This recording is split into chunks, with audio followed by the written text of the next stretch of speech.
Direct selling industry का future क्या है, इस बिजनेस की सच्चाई क्या है, लोग इस बिजनेस के बारे में बताने से क्यों कतराते हैं, लोग इस बिजनेस में काम करना क्यों नहीं चाहते हैं, क्यों डायरेक्ट सेलिंग बिजनेस में इतनी नेगेटिविटी है, क्या है इसकी वजह। डायरेक्ट सेलिंग बिजनेस आने वाले वक्त का सबसे बड़ा बिजनेस है। क्यों?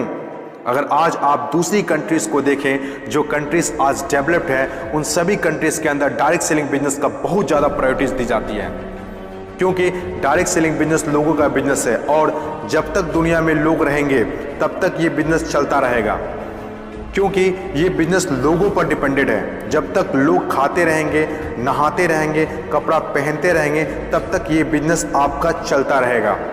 अपने इंडिया में कुछ लोग इसे फंसाने का काम बोलते हैं और कुछ लोग ये मानते हैं कि जिनके पास करने को कोई काम नहीं होता वे लोग ये काम करते हैं। मैं उन सारे लोगों से सहमत हूँ, क्योंकि उन लोगों के पास अभी तक इस बिजनेस का प्रॉपर नॉलेज नहीं पहुँच पाई है।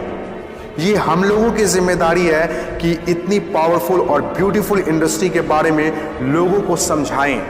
दुनिया में कुछ ऐसे भी काम होते हैं जो लोगों को आसानी से समझ में नहीं आते हैं। एक छोटा सा एग्जांपल देता हूं।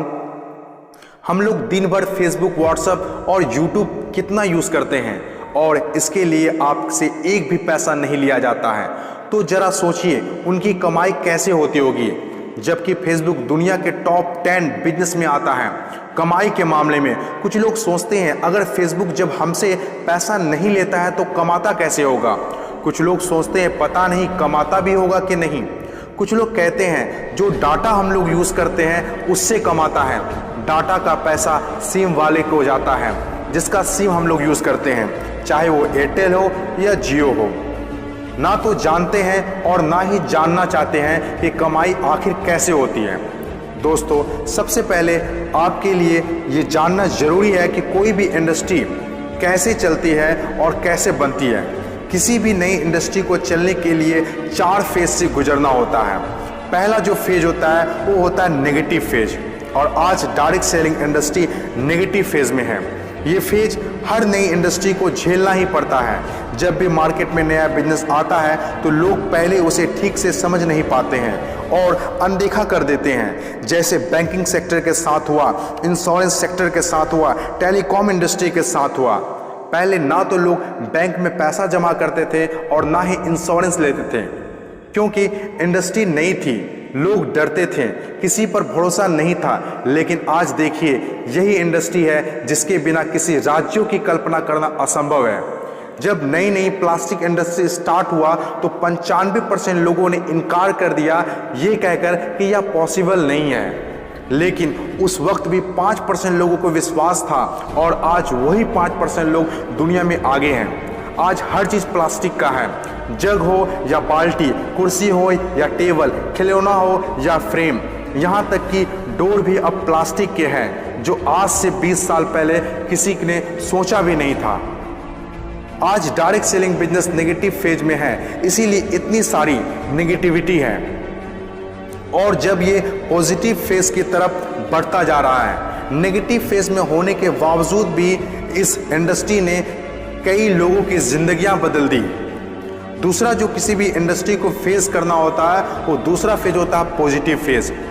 ये वो टाइम होता है जब लोगों का इंडस्ट्री के ऊपर ट्रस्ट बढ़ने लगता है, क्योंकि वे आसपास में रिजल्ट देख रहे होते हैं। और जो लोग उस वक्त डायरेक्ट सेलिंग बिजनेस में दिलचस्पी नहीं दिखा रहे होते हैं, अनदेखा कर रहे होते हैं, वे रिजल्ट देखने के बाद दिलचस्पी लेने लगते हैं और आपका काफिला और बढ़ने लगता है, रिजल्ट और बढ़ने लगता है, दिलचस्पी और भी लोगों में बढ़ने लगती है, जैसे बैंकिंग इंडस्ट्री और इंश्योरेंस इंडस्ट्री के साथ हुआ था। बैंकिंग इंडस्ट्री का वैल्यू तब पता चला होगा लोगों को जब किसी का पैसा घर में सुरक्षित नहीं रहा होगा। इंश्योरेंस के वैल्यू तब लोगों को पता चला होगा जब किसी के एक्सीडेंट होने के बाद उसके घर वाले को पैसा मिला होगा। तीसरी जो किसी भी इंडस्ट्री का फेज होता है वो होता है ग्रोथ फेज।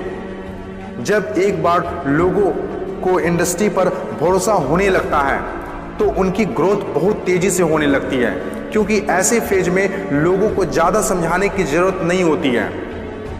और जब तक कोई कंपनी ग्रोथ फेज में नहीं आती है तब तक लोग उसके साथ जुड़ना पसंद नहीं करते हैं और जैसे कंपनी ग्रोथ फेज में एंटर करती है तो लोग उसके साथ ऑटोमेटिक जुड़ना और काम करना स्टार्ट कर देते हैं। चौथी और आखिरी फेज, हर इंडस्ट्री को इससे गुजरना ही होता है, competition phase.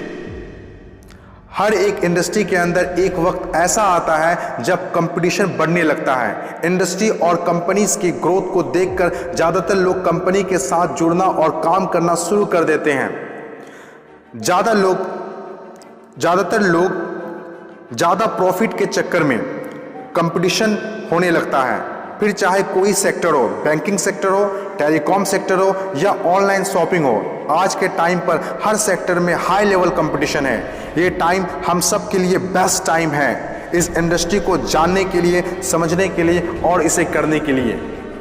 According to FICCI, direct selling industry का मार्केट साइज 6000 करोड़ आंका गया है। आज तक जितना हुआ है उसको देखते हुए फिक्की ने डिक्लेयर किया है कि डायरेक्ट सेलिंग बिजनेस 2020 से 25 तक 645 अरब तक की हो जाएगी। आपको इस बात को जानना बहुत जरूरी है कि अमेरिका, ऑस्ट्रेलिया, चीन, जापान, कोरिया और सिंगापुर जैसे बहुत बड़ी बड़ी डेवलप कंट्रीज ने डायरेक्ट सेलिंग बिजनेस को बहुत हद तक अपना लिया है और वहाँ के सिटीजन भी बहुत जागरूक हैं।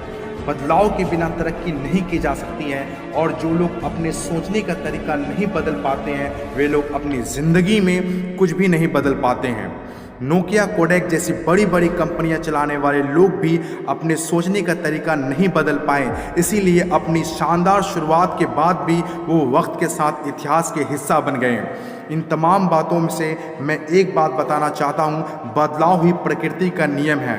बदलना तो तय है, जो वक्त से पहले बदल गया उनकी ज़िंदगी बदल गई और जिसे वक्त ने बदल दिया उनकी भी ज़िंदगी बदल गई।